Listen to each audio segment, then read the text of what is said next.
Hi, my name is Lauren Andrews and I'm the founder of AroMed Aromatherapy of Vermont. Today we're going to be making soy candles.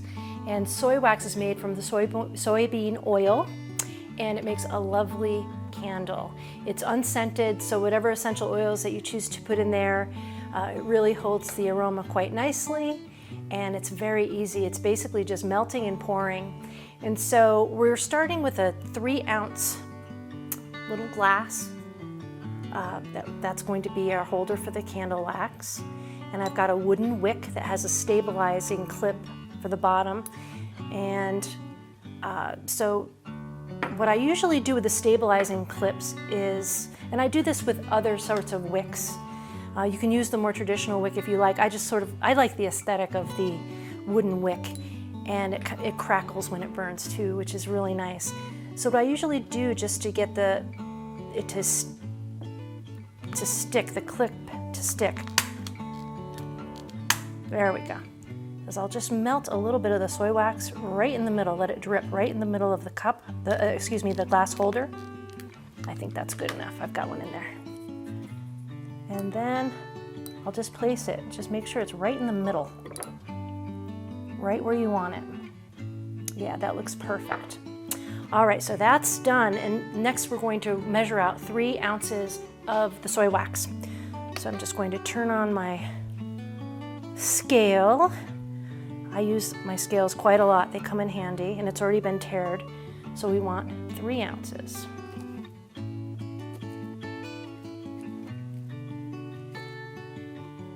Okay, we're almost there. 2.9, I'd say that's close enough. So what I've done here is I have a pot with water, maybe about an inch and a half of water in the bottom. I'm going to turn it on and get it boiling. And what I've created is a double boiler. We've got the Pyrex here on the inside, and we're putting the soy wax in there to melt. And I've got my glass stirrer. There you go.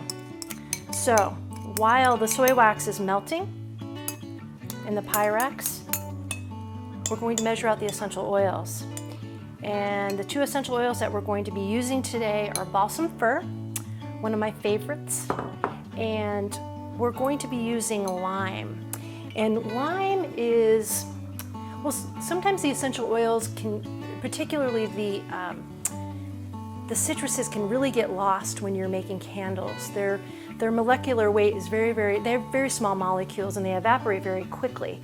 So it's very hard to capture citruses in candles for that reason. So I chose lime because lime, out of all of the citruses, has a more assertive, stronger presence in my experience when I'm using it in blends. And it smells particularly beautiful paired with Balsam Fir.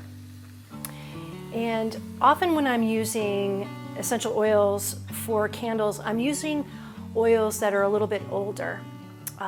Essential oils do have shelf lives, and conifer oils like Balsam Fir and citrus oils like lime typically have a shelf life of anywhere from 1 to 2 years. That's pretty typical. So when oils start getting older, you might want to use them for candles. That's perfectly acceptable.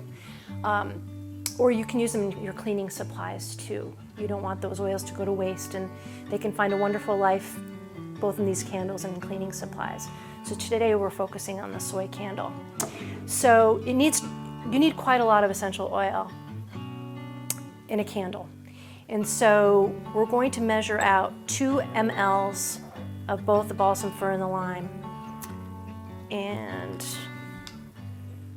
I always feel like a chemistry geek when I'm using my equipment. There we go. So we're just going to let this drop, drop, drop.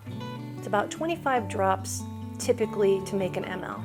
So we're going to have about 50 drops of the Balsam Fir. It smells so good. It's the smell of the holidays.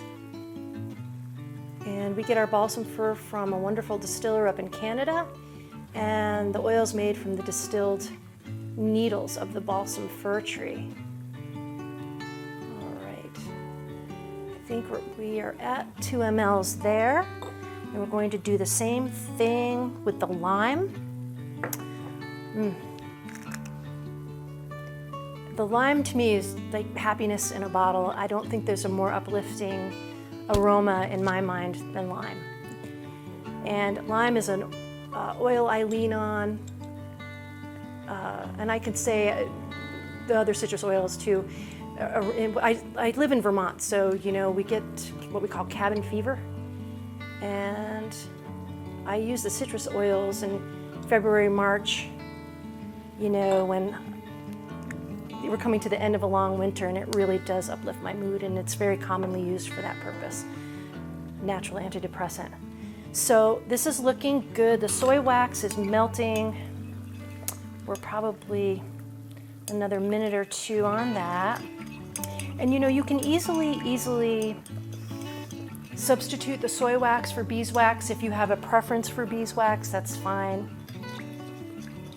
And the same goes with the wicks too. I like the wooden wicks, but you can use the more traditional wicks as well, if that's what you prefer. Ooh. All right, we're so close. And the thing is, you don't want to put the essential oils in until the very, very end because they can evaporate very quickly. And that's true when you're doing any work with essential oils and you're using heat. You want to put the essential oils last. And then stir it up fast, pour it, and then if you're making salves, that sort of thing, you want to cover it too because you don't want the essential oils to evaporate. All right, this looks great. So when you take this out, first of all, I've got to turn the heat off.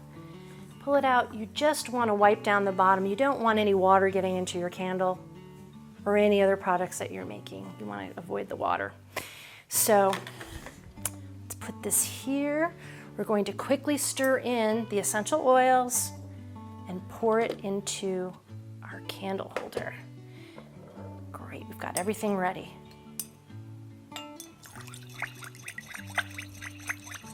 Oh, the smell, amazing. It's an unusual combination, but it works. It really works. All right, so I'm going to hold this down. I don't want it to move around when we pour this in. Go. Even have a little left over. And so there it's, I want to make sure this is right in the middle. I'm moving it. Now it's centered. And then you just back away from it. Leave it alone until it gets solid, and it won't take long, a couple of hours, it'll be good and solid.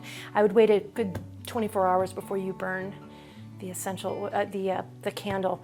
And one thing you do is, obviously you're not going to keep all this wick on. You're going to cut it off about a ½ inch above the wax line and just light it up and enjoy it. And it's that simple.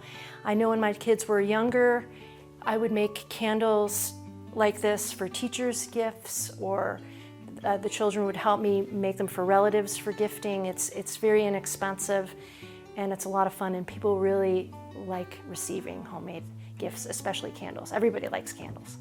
So thank you for joining me. If you want more ideas on things that you could be making using essential oils, please consider subscribing to my YouTube channel, AroMed Aromatherapy, or check out our website. We have this amazing recipe gallery on the website that's really popular, and you can also follow us on Facebook.